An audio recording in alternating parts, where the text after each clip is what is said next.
Welcome to the Azure Cosmos DB Essentials Series Season 2. My name is Mustafa. I'm a product marketing manager for CosmosDB, and in this episode, we're going to discuss partition strategy and how to choose a partition key. So, if I'm a developer, maybe it's my first time working in CosmosDB or a NoSQL database in general, I go into the portal, I create a container, and then I'm hit with this mysterious partition key. So what's going on behind the scenes in CosmosDB that needs a partition key?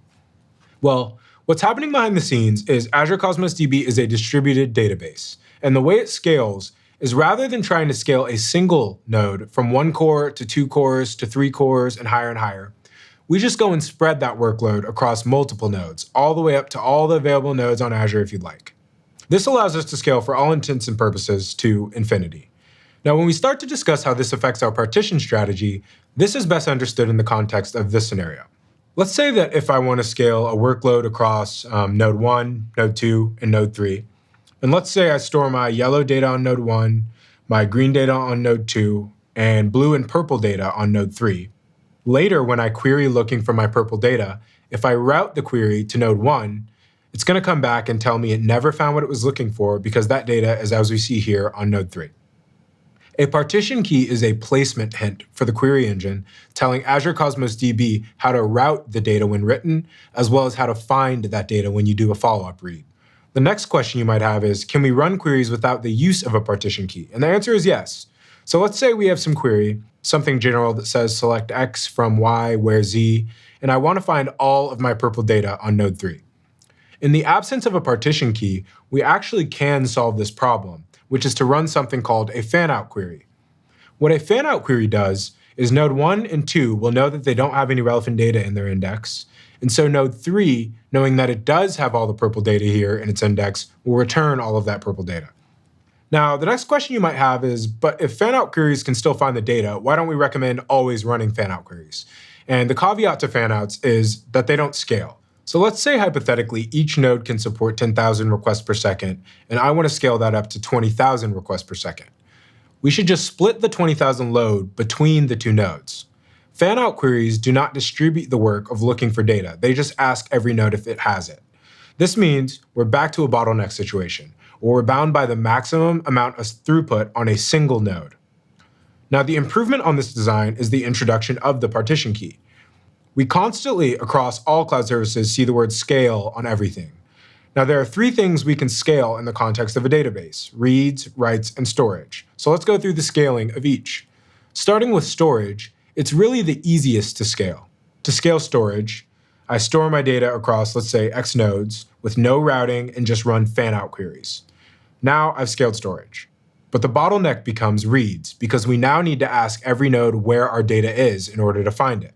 If we want to scale reads, I can simply replicate my data across each of these nodes. Now it's not only stored all over the place, but since there are copies of my data across all of these nodes, it's actually easier to find.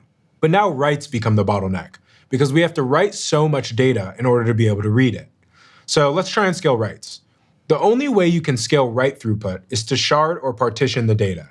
That means we divide up the write workloads so that the writes on node 1 are separate from the writes on node 2. If we remember that we replicated to scale reads, well, now we also have to write the replicas for each of those writes on other nodes. So writes is actually the hardest thing to scale. But back to our original point, we've got a bunch of traffic. Rather than having every request fan out to every node, a better way to design the system with scalability in mind is to route requests only to their minimal number of relevant nodes. And that's effectively what the partition key allows us to do. It gives us a signal.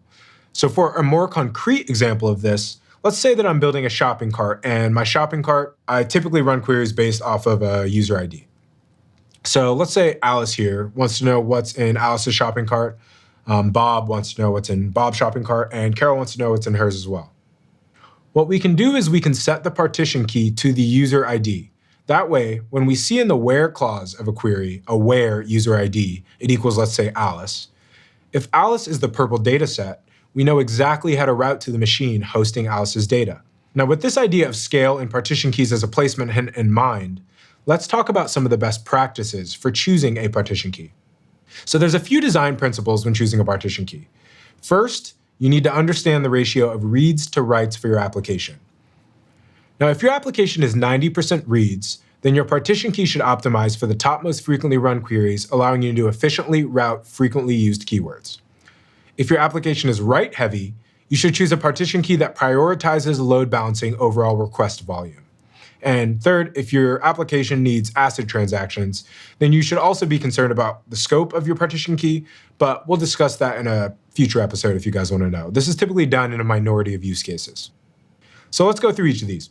If we remember one of the first principles, that a partition key should load balance overall request volume, this is because we want to avoid hotspots on a single node. If I have 20,000 requests per second and I choose the incorrect partition key resulting in one node running at 100% utilization and the other at 0, this will bottleneck the throughput of our database to the power of a single node, which is what we don't want. A good example is an IoT application with the partition key of current time.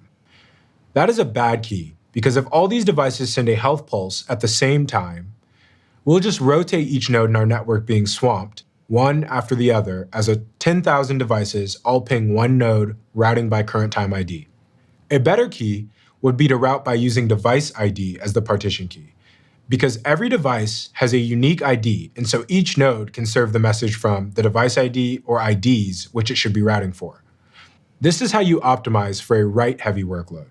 Now, if we remember our other principle, for a read-heavy workload, we want to be able to route for efficiently run queries. If you balance your overall request volume and just make every request its own partition key, so every write has its own unique partition key via something like a unique GUID, which is the primary key of a document, this is not at all intuitive to query, but you will effectively be able to load balance. Now, on the other end, if everything has the same partition key, you'll be able to effectively query, but you won't have any load balancing at all. So to best do this, you should look at your most frequently run queries, and typically you'll find something in common between them, which should then lead you to your partition key. So if we once again revisit the IoT scenario, to find the best partition key here, I might look at the top most frequently run queries. If in the where clause of my most run queries, I keep seeing the device ID show up, then this would be the right partition key for my use case.